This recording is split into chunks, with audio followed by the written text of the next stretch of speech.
Good morning everyone. My name is Kansya Bora. I study in P Family 8.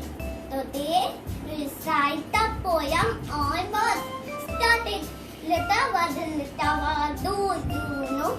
You are so different. How is that so?